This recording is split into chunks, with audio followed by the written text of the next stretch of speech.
I think even this ottoman, it was going in the rubbish, and it's a pity to throw it, although it's in quite a state. The owners have cats and they just finished with it. It looks terrible, and I'm going to upholster it. Last summer I did a project with an ottoman as well, and it was a reversible cover, and we use it every day, not only us, but our son sits at the coffee table to paint and to do his crafts. So it's always useful to have another one. And why upholstering instead of just covering? Because it looks terrible, and not only that, I think the wadding inside, it's damaged and it's hollow. So I'm going to pat it again, so the boot sticks on the sides are a bit more cover and I don't bang myself against them. Not the sticks, the boot frame.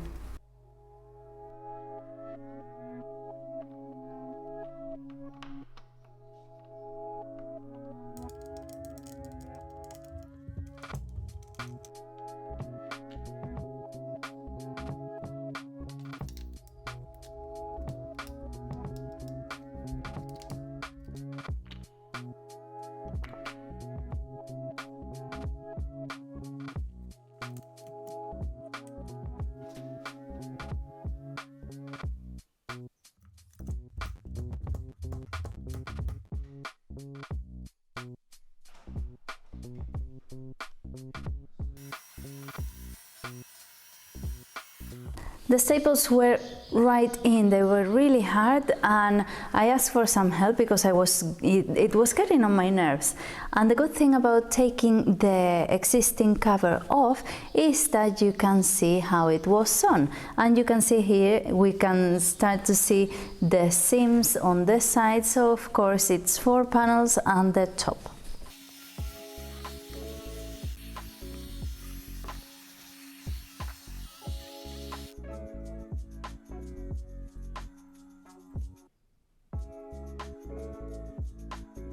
I decided to take the cover off at first because I thought that because the cats had been scratching the fabric, maybe they had damaged the wadding and the foam as well. But it is in perfect condition, there's no problem with it at all. So I just hoover it, and I'm going to do the cover the same as the one it had, which isn't, like I thought, 4 panels and a top. It is a long panel that goes all the way from the bottom, top and the other side, and then 2 side panels. So I'm going to do that, see how I do. The good thing about doing it like this, instead of just making a cover for it, is that you can trace your new pattern from this one.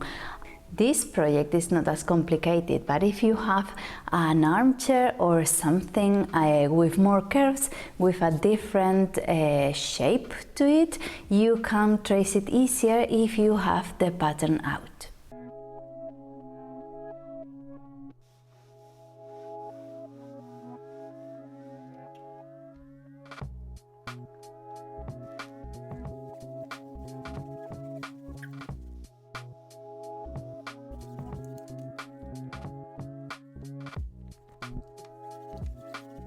And I have this lovely upholstery material. I got this one, it's the same to the one I made a daybed with, a cover for the daybed. It's an extra bed we have, and it was 2 years ago, and the fabric looks like new. We haven't had any issues with it at all, and it's quite nice, it's very soft. And I got this one in green when I did the armchair last year. November, a year and a half almost. And the problem is that the other fabrics I got were the same, and this one was different. So it wasn't behaving like the others. The others are like softer, and I made the ottoman with those ones as well. I'll leave you the links all down in the description box below, so you can have a look. So I couldn't use this one for the armchair, but I kept it, of course. So let's use it up now. I don't think I use it all, but let's use it. If you didn't have the pattern to work with, this is quite an easy shape, so you can trace all around it. But because I have this one, I'm going to take advantage of it, and I'm going to just take it apart with the seam ripper so I can use it as a model. And then I have to realize I have to leave the same centimeter seam allowance. Yes, 1 centimeter seam allowance. That fly could pay me some rent. So big. Disgusting flies. That moment when you realize you hover for nothing. So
when putting the cover on, just be careful with the corners and when pulling, because you might rip not only the seam but maybe even the material with one of the sharp wooden corners. And the one thing I do is that instead of just pulling down on the hole, I put it right sides out and put the corners in first before doing that, and then little by little it slips right in. And now stapling. I don't really like my staple because I never know if I have to press while pressing the thing or if I have to first press and then push. I don't know, it confuses me. So one thing you have to take into account when upholstering is to do it from the middle to the side so you don't get any wrinkles.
So this is the final result. I'm really happy with it. I love the color and the style of it. It has quite a 70s vibe, which I like. And one thing I really like is, and I had never thought about using it that way, is the felt on the bottom. I think it gives it a really nice feel to it. I've always seen like sack material, any type of polyester or even plastic to cover the bottom, but not felt, and I quite like it. It's quite easy to work with, and to look for the screws, so for the holes for the screws, you can even cut it a little bit because it's not going to fray or anything, and it's hidden underneath the little legs, so that's quite good. I'm quite happy with how the seams turn out. I think they look amazing, and it's such a lovely and soft material. We're going to use it a lot. And I leave you a link here to all the decorating videos and all the upholstery I've done. The bed I cover with the same material in orange, the armchair I did, the ottoman, and another armchair as well. So you stick around for a while. And let me know down in the comments what you thought, and don't forget to subscribe if you're not already. I really appreciate it. It helps the channel a lot, and that way you don't miss anything because I upload twice a week. So I'll see you around.